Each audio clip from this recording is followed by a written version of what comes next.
Dans cette vidéo, je vais t'expliquer pourquoi les immigrants au Canada s'appauvrissent à cause du crédit. Ça, c'est un sujet très important. Je sais que ça va fâcher certaines personnes, mais nous, on aime les choses croustillantes, comme on dit. Donc, reste bien jusqu'à la fin de cette vidéo et surtout, le dernier conseil que je vais te donner va te permettre de ne pas faire l'erreur que 97% des immigrants au Canada font. On se retrouve au centre-ville de Montréal dans mes bureaux et bienvenue dans cette nouvelle vidéo. On est la première chaîne au Canada francophone qui traite d'investissement, de finances personnelles, de mindset et également d'entrepreneuriat. Donc si tu veux faire partie du mouvement, tu t'abonnes, tu likes, tu laisses un commentaire et surtout reste bien jusqu'à la fin de cette vidéo. Donc pourquoi est-ce que la plupart des immigrants s'appauvrissent à cause du crédit? On est dans une série de vidéos où je parle pas mal des immigrants, je parle pas mal également du crédit. Et là j'ai décidé de fusionner les deux dans cette vidéo. Beaucoup de personnes lorsqu'ils arrivent au Canada, malheureusement ne se font pas accompagner.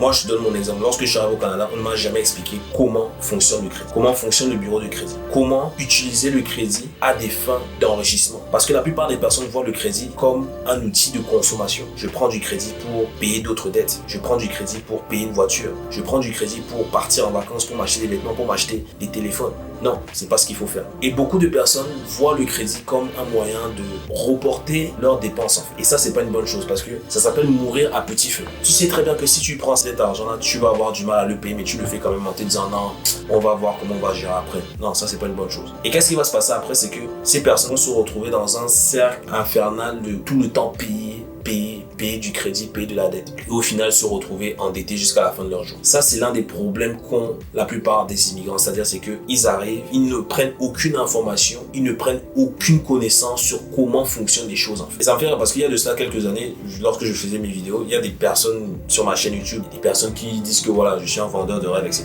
Il y a des personnes de Calgary qui me disaient oui, je te prends pour qui? On est là depuis 15 ans, on n'a jamais entendu ça sur le crédit, ça ne fonctionne pas l'immobilier, etc. Tu es un menteur, nani. Et voilà, typiquement, ce type de personnes, je ne les connais pas, mais je peux te garantir que c'est des personnes qui sont dans une mauvaise situation financière. Parce que quelqu'un qui sait comment le crédit fonctionne n'oserait même pas dire ce genre de propos. Dire qu'avec le crédit, c'est pas possible d'avoir du crédit, le crédit ça coûte cher, il y a les taux d'intérêt, etc.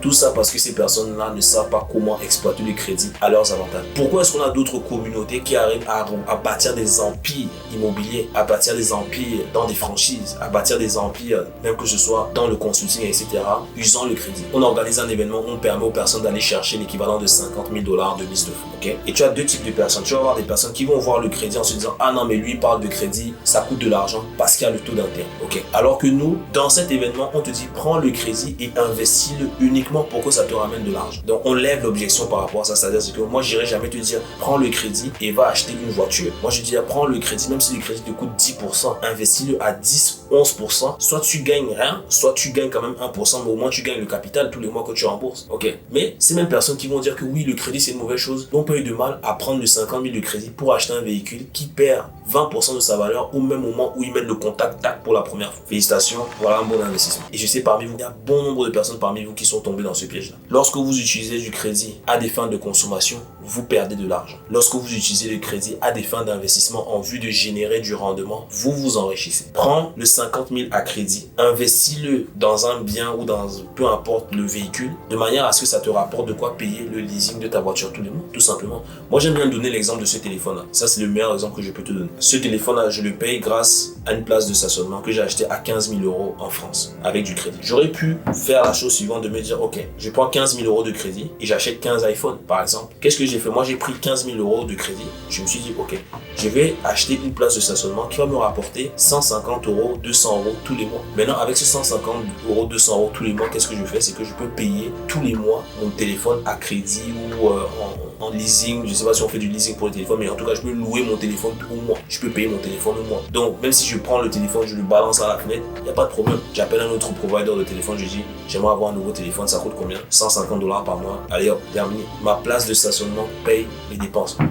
Pourtant, j'ai utilisé du crédit. Okay? Donc déjà, ça, c'est ce que vous devez comprendre lorsque vous êtes immigrant, de vous dire que le crédit ne doit pas être utilisé à des fins de consommation. C'est utilisé uniquement à des fins d'investissement. Donc, arrêtez de prendre des crédits pour d'autres dépenses. Arrêtez de prendre des crédits pour partir en vacances. Vous n'allez jamais vous en sortir avec ça. La deuxième chose également qui cause le fait que la plupart des immigrants soient pauvres, c'est le fait qu'ils ne comprennent pas l'effet de levier qu'offre le Canada. Ils ne comprennent pas. C'est-à-dire, en Afrique, on a par exemple les tontines. Moi, par exemple, j'ai beaucoup usé des tontines à l'époque parce que ça me permettait d'avoir accès à énormément de liquidités à un instant T. Okay? Mais tous les mois, tu vas prendre ta tontine par exemple de 10 000 $, 12 000 $ par exemple si c'est 1000 par mois, mais tous les mois, tu es obligé de payer le 1000 en fait. Donc, c'est ce qu'on appelle un effort d'épargne. Lorsque tu as du financement de type marge de crédit, tu peux avoir accès à ce 12 000 $ quand tu veux. C'est-à-dire, c'est que tu as le 12 000 $ qui est là. Si tu as besoin de 5 000 $ dessus, tu ne vas demander l'avis de personne. Si tu as besoin de 3 000 $ dessus, tu vas demander l'avis de personne et tu vas seulement payer les intérêts proportionnels au montant que tu utilises et en fonction du nombre de jours que tu utilises cet argent. Donc, tu peux retirer 10 000 $ pendant 2 ans si tu veux. Tant que tu payes les intérêts, tu n'as pas de problème. Okay? Mais beaucoup de personnes vont utiliser ces marges de crédit pour lancer des projets qui n'ont ni queue ni tête en Afrique où le retour sur investissement n'est même pas garanti en fait. Moi, j'ai des personnes qui ont pris de l'argent, qui ont investi en agriculture et qui ont eu des pertes de siège de 70 000 $. J'ai des personnes qui se sont lancées dans l'immobilier et qui se sont fait voler leur argent. Lorsque vous êtes immigrant au Canada, voilà ce que vous devez faire. Écoutez très bien. Vous levez du crédit pour investir, par exemple en immobilier, et vous laissez le temps faire son travail. Imagine demain vous achetez une maison. Imagine demain tu achètes une maison à 500 000 $.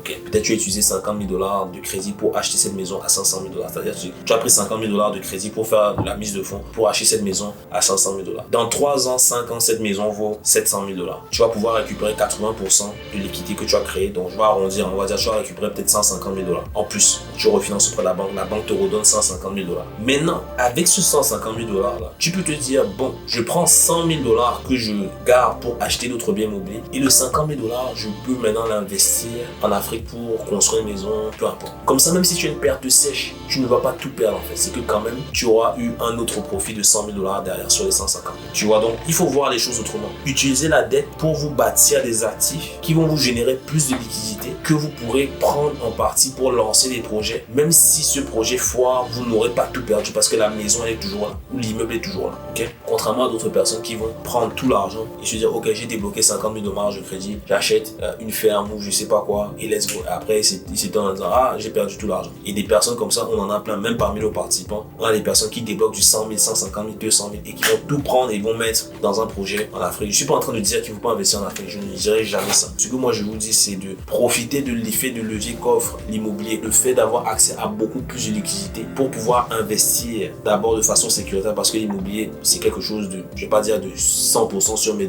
en grande partie c'est sûr. Vous perdez difficilement de l'argent en immobilier en tout cas. Si vous investissez sur le moyen long terme, c'est très difficile que vous perdez de l'argent avec l'immobilier. Et après, vous allez pouvoir utiliser ce profit généré en immobilier pour lancer vos projets. Même si c'est sur Mars, il n'y a pas de problème. Vous envoyez l'argent, c'est terminé. Et moi, je vois trop de personnes qui ne comprennent pas ça. Éduquez-vous par rapport au crédit. Comprenez comment le crédit fonctionne. Utilisez ce crédit-là pour vous faire gagner du temps. Que d'épargner pendant des années pour envoyer des Western Union à tous les mois pour acheter ou construire vos maisons. Investissez d'abord. Attendez 3 ans, 5 ans. Vous refinancez, vous revendez. Vous vous retrouvez avec 200, 300, des fois du 400 000 $, dépendamment de comment vous avez investi pendant ces années-là. Là, vous allez pouvoir faire des vraies choses. Si vous souhaitez en savoir plus, si vous êtes immigrant, résident, canadien, peu importe, quelle que soit votre origine, inscrivez-vous à nos événements, vous avez le lien juste en dessous. Que vous soyez en emploi, à temps partiel, à temps plein, résident permanent, citoyen, peu importe, vous inscrivez à l'événement et vous allez voir ce qu'il est possible de faire grâce au crédit et comment moi j'ai pu le faire et comment des centaines et des centaines de personnes qu'on a accompagnées l'ont également fait. On se retrouve très prochainement. C'était Florent de Global Investisseur. À très bientôt.